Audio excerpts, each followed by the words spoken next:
বন্ধুরা, আমার ইউটিউব চ্যানেলে আপনাদের সবাইকে আবার স্বাগত। আমি আজকে কিভাবে একজন স্টুডেন্ট পয়েন্টসের ওপর ভিত্তি করে প্রপারলি কিভাবে যে একটা প্যারাগ্রাফ লিখতে পারে সেটি নিয়ে আলোচনা করব। কিন্তু ভিডিওটি শুরু করার আগে বলি বন্ধুরা, যারা এখনও পর্যন্ত আমার চ্যানেলটিকে সাবস্ক্রাইব করেনি অবশ্যই সাবস্ক্রাইব করে পাশে দেওয়া বেল আইকনে ক্লিক করবেন।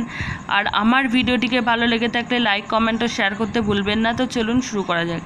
এখানে পয়েন্টসের ক্ষেত্রে দেয়া হচ্ছে যে ইন্ট্রোডাকশান অর্থাৎ ভূমিকা, ইয়োর এইম মানে যেসব ছাত্রছাত্রীদের মানে লক্ষ্য, জীবনের লক্ষ্য সেটা লিখতে বলা হয়েছে।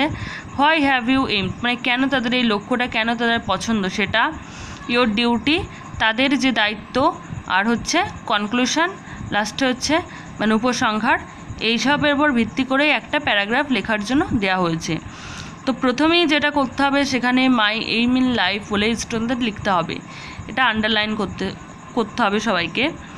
তারপরে আমি যেরকম মানে যে পয়েন্টসগুলো যে ভিত্তিতে দেওয়া আছে ঠিক সেইভাবেই এই প্যারাগ্রাফটা লেখা শুরু করতে হবে। প্রথমে ইন্ট্রোডাকশান দিতে হবে। Every man has an aim and ambition in life. কী বলছে যে প্রত্যেকটা মানুষের জীবনেই কিছু না কিছু লক্ষ্য থাকে তাদের। An এইমলেস man is like a ship without A radar.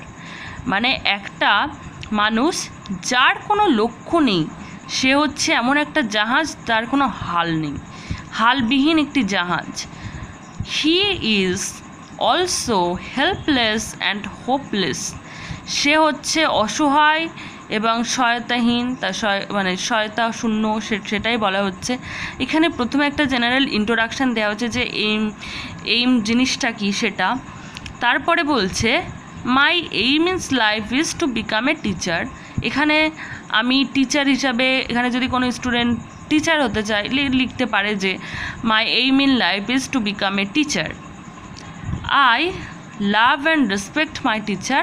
আমি আমার শিক্ষকদের ভালোবাসি এবং তাদেরকে শ্রদ্ধা করি।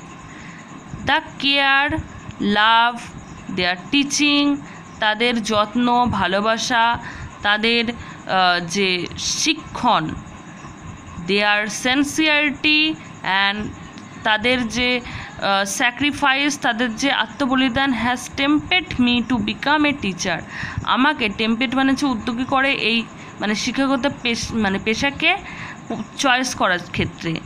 মানে এখানে এইম দেওয়া হলো যে প্রথমে যে কেন মানে কি এইম স্টুডেন্টের যে একটা টিচার। তারপরে বলছে হোয়াট হ্যাভ ইউ এইম বলে একটা যে পয়েন্ট আছে সেই পয়েন্টের ভিত্তিতে এটা লেখা হচ্ছে যে টিচারদের আত্মবলিদান, তাদের শ্রদ্ধা, তাদের ভালোবাসা, তাদের যত্ন, স্টুডেন্টের প্রতি তাদের যে শিক্ষণ, এইসব কিছুই মানে সেই স্টুডেন্টকেই উদ্দীপিত করে যে শিক্ষকতা পেশাটিকে বেছে নিতে। I need not lie and cheat in my life. আমি মিথ্যা এবং প্রতারণা এইসব কিছু আমার জীবনে পছন্দ করি না। As a teacher I shall take up the task of making some noble person. একজন শিক্ষক হয়ে আমি গড়ে তুলব এমন কিছু মানুষ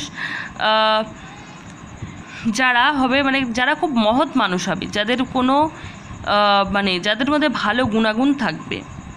দে উইল লিড দ্য নেশন। তারা মানে রাষ্ট্রকে পরিচালনা করবে, রাষ্ট্র দায়িত্ব নেবে, রাষ্ট্রের জন্য কাজ করবে। So I need to student hard to be a great teacher.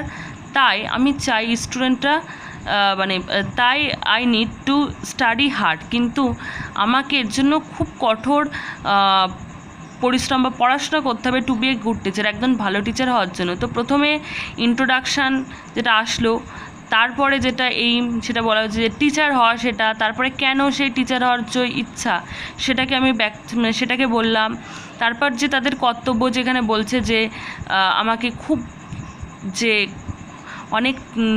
অনেক স্টাডি করতে হবে, হার্ডওয়ার্ক করতে হবে। তারপরে যে শিক্ষকতা পেশাতে তাদের রাষ্ট্রের প্রতি দায়িত্ব যে ভালো মানুষ করে তোলা। আর একদম শেষে যে কনক্লুশন দিয়ে শেষ করা হয়েছে যে I need to study hard to be a good teacher. তো এইভাবে প্যারাগ্রাফটাকে প্রপারলি সব পয়েন্টসের উপর ভিত্তি করে লিখলে একটা পারফেক্ট প্যারাগ্রাফ হয়ে যাবে।